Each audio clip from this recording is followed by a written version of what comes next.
माघार घेतलेला आहे, त्यांचा पैशाचा काही व्यवहार झालेला आहे. त्यांच्यावरती पक्ष कारवाई करणार. ज्याने ज्याने माघार घेतली या शिवसेनेच्या पदावर असलेला कार्यकर्ता जर ह्यावेळी प्रचारला फिरला नाही त्याच्यावर ऍक्शन घेतली जाईल. खरं तर या निवडणुकीची चर्चा झाली ती बहुजन विकास आघाडी सोबत शिवसेना उद्धव बाळासाहेब ठाकरे या पक्षाची युतीच्या संदर्भातली.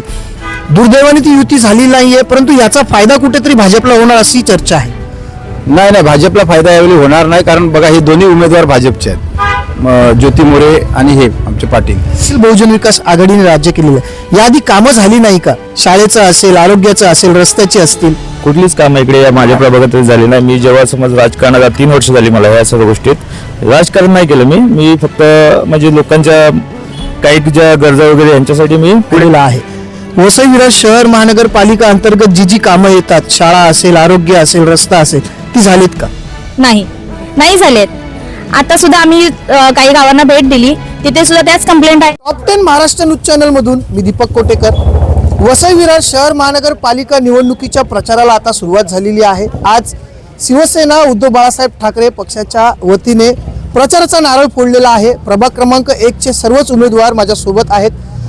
आपण जर पाहिलं तर वसई विरार शहर महानगरपालिका निवडणूक ज्या दिवसापासून घोषित झाली त्या दिवसापासून युतीची चर्चा होती. अखेरीस युती झाली नाही. शिवसेना उद्धव बाळासाहेब ठाकरे हा पक्ष युतीतून बाहेर पडला आणि अवघ्या 4 दिवसामध्ये 90 उमेदवार शिवसेना उद्धव बाळासाहेब ठाकरे पक्षांनी वसई विरार शहर महानगरपालिका निवडणुकीत उभे केलेले आहेत. माझ्यासोबत प्रभाग क्रमांक 1 चे उमेदवार आहेत. दादा, नाव काय आहे तुमचं? माझं नाव गोकुळ पंढरीनाथ तुंबडा, प्रभाग क्रमांक 1 अ मधून उभा आहे. आदिवासी आहात तुम्ही? अनुसूचित जमाती. अनुसूचित जमाती. हो. आपण जर पाहिलं तर खरं तर पालघर जो जिल्हा आहे तो आदिवासी जिल्हा आहे.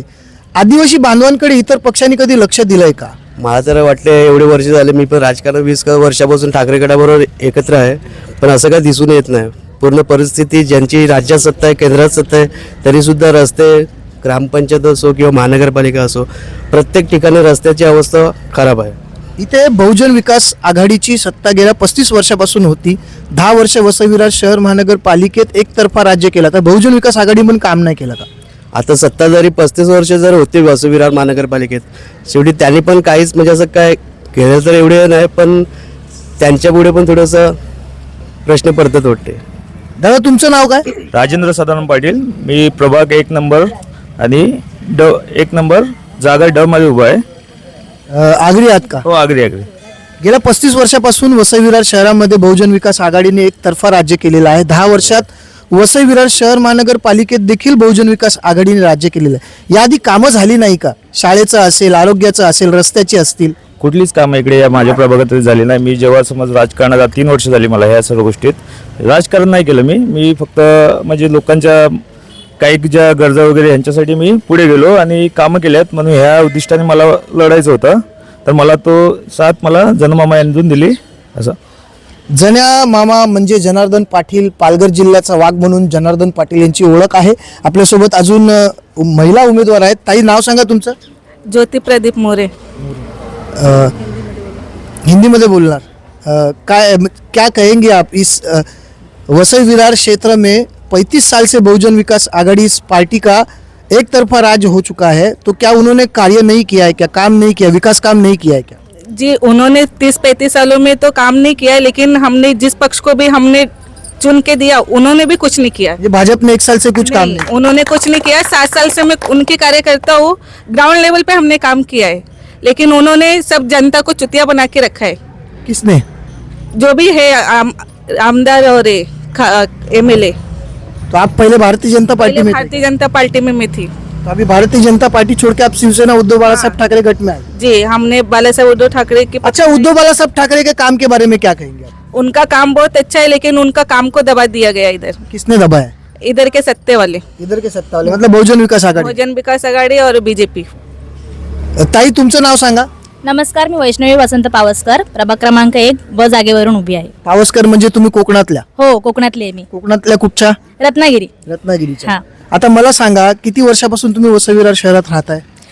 गेले 29-30 वर्ष, माझ्या जन्माच्या आधीपासून आम्ही विरारमध्ये राहतो. वसई विरारमध्ये. 29-30 वर्षापासून बहुजन विकास आघाडी हा वसई विरार शहर महानगरपालिकेत सत्तेत राहिलेला आहे. वसई विरार शहर महानगरपालिका अंतर्गत जी कामं येतात, शाळा असेल, आरोग्य असेल, रस्ता असेल, ती झालीत का? नाही झालेत. आता सुद्धा आम्ही काही गावांना भेट दिली, तिथे सुद्धा त्याच कंप्लेंट आहेत की आमच्या रस्ते नाही बनले, पाणी नाहीये, काहीच नाहीये. मग त्यांनी केलंय काय? काहीच नाही केलंय. आता तुम्ही उद्धव ठाकरे पक्षाच्या वतीने काय करणार आहात जर निवडून आलात तर? जनतेच्या सर्व समस्या सोडवणार ज्या काय आहेत त्या. आपले शिवसेना पक्षाने आणि आमच्या जनामामांनी जो माझ्यावर विश्वास दाखवलाय, नक्की ते सार्थक करणार मी. आणि जी काही आपली विकासाची सगळी कामं आहेत ती सर्व नक्कीच करणार. आपल्यासोबत यावेळेला शिवसेनेचे फायर ब्रँड नेते जनार्दन पाटील उर्फ जन्या मामा आहेत. अवघ्या 4 दिवसामध्ये 90 उमेदवार उभे करणं हे खायचं काम नाहीये, ही साधी गोष्ट नाहीये. मामा, अवघ्या 4 दिवसामध्ये तुम्ही 90 जागेवरती उमेदवार दिलेले आहेत. काहींनी माघार घेतली आहे. माघार घेण्यामागचं कारण अजूनपर्यंत कळलेलं नाही. आमचे 2 उमेदवार माघार घेतली, म्हणजे तिथे कुठेतरी सौदा झाला असेल आणि 2 ते 3 उमेदवार आमचे पेपरवर्कमध्ये कमी पडले. बाकी 5 लोक आमचे बाद झालेले आहेत. 90 उमेदवार आमचे फायनल आहेत. मग हे ज्यांनी माघार घेतलेला आहे त्यांचा पैशाचा काही व्यवहार झालेला आहे? त्यांच्यावरती पक्ष कारवाई करणार. ज्यांनी माघार घेतली, या शिवसेनेच्या पदावर असलेला कार्यकर्ता जर ह्यावेळी प्रचारला फिरला नाही, त्याच्यावर ऍक्शन घेतली जाईल. खरं तर या निवडणुकीची चर्चा झाली ती बहुजन विकास आघाडीसोबत शिवसेना उद्धव बाळासाहेब ठाकरे या पक्षाची युतीच्या संदर्भातली. दुर्दैवाने ती युती झाली नाहीये, परंतु याचा फायदा कुठेतरी भाजपला होणार अशी चर्चा आहे. नाही, भाजपला फायदा यावेळी होणार नाही. कारण बघा, हे दोन्ही उमेदवार भाजपचे आहेत. ज्योती मोरे आणि हे आमचे पाटील, यांच्यावरती अन्याय केला गेला. यावेळी भाजपने फक्त पैशाचा सौदा केलेला आहे, कार्यकर्त्यांना डावललेला आहे. जे ग्राउंड लेवलला काम करणारे कार्यकर्त्याकडे लक्ष दिलं नाही, फक्त पैशाकडे लक्ष दिलं आहे. आज ह्या कोपरीमध्ये पण जी सीट दिलेली आहे ती कधी भाजपचे कार्यकर्तेच होते. त्यांनी 8 दिवस अगोदर प्रवेश केला आणि त्यांना लगेच सीट दिली गेली. तर त्यामुळे हे जे आहेत आमचे उमेदवार, यांनी ग्राउंड लेवलला गावाच्या लोकांच्या सगळ्याच समस्या सोडवलेल्या आहेत. लाईट असेल, पाण्याची असतील, अनेक समस्या त्यांनी रात्री बेरात्री काम करून, आणि अशा मुलाला भाजपमध्ये चान्स नाही, त्यामुळे आम्ही घेतलं. आणि आम्ही नक्कीच सांगतो तुम्हाला, ह्यावेळी भाजपचे अनेक मतदार आमच्या बाजूने आहेत. कारण त्यांनासुद्धा चीड आहे. ग्राउंड लेवलमध्ये काम करणारा जो तळागाळातला कार्यकर्ता आहे, गरीब आहे, त्याच्याकडे भाजपने लक्ष दिलं नाही. भाजपने फक्त पैशाचा सौदा करून यावेळी सीट विकलेले आहेत. त्यामुळे ग्राउंड लेवलचा शिवसैनिक आणि भाजपचे लोक आमच्या बाजूने आहेत. बहुजन विकास आघाडीबद्दल काय सांगाल? कारण शेवटच्या क्षणाला ती युती तुटली. चर्चा अशी आहे की जर ही युती असती, महाविकास आघाडीसोबत लढली असती, शिवसेना उद्धव बाळासाहेब ठाकरे गट मशालवरती लढली असती, काँग्रेस पंजावरती लढली असती, तर चित्र काहीसं वेगळं झालं असतं. बहुजन विकास आघाडीसाठी ही निवडणूक सोपी गेली असती. बघा, जर ते भाजप बरोबर शिवसेना बरोबर असते तर 100% 100च्या वर सीट काढल्या असत्या. आणि आज आम्हाला आम्ही स्वबलावर लढतो, त्याचा आम्हाला अभिमान आहे. त्यांच्या म्हणण्याप्रमाणे जे काही सिटीवरती लढायचं होतं ते आम्ही आमचं मशाल चिन्ह हे कुठेही घाण ठेवणार नाही. उद्धव साहेबांचं चिन्ह हे प्रत्येक घरोघरी पोचलं पाहिजे. त्यामुळे आम्ही प्रत्येक कार्यकर्त्यांनी ठरवलेलं होतं की आपण लढणार तर आपल्या स्वबलावरती.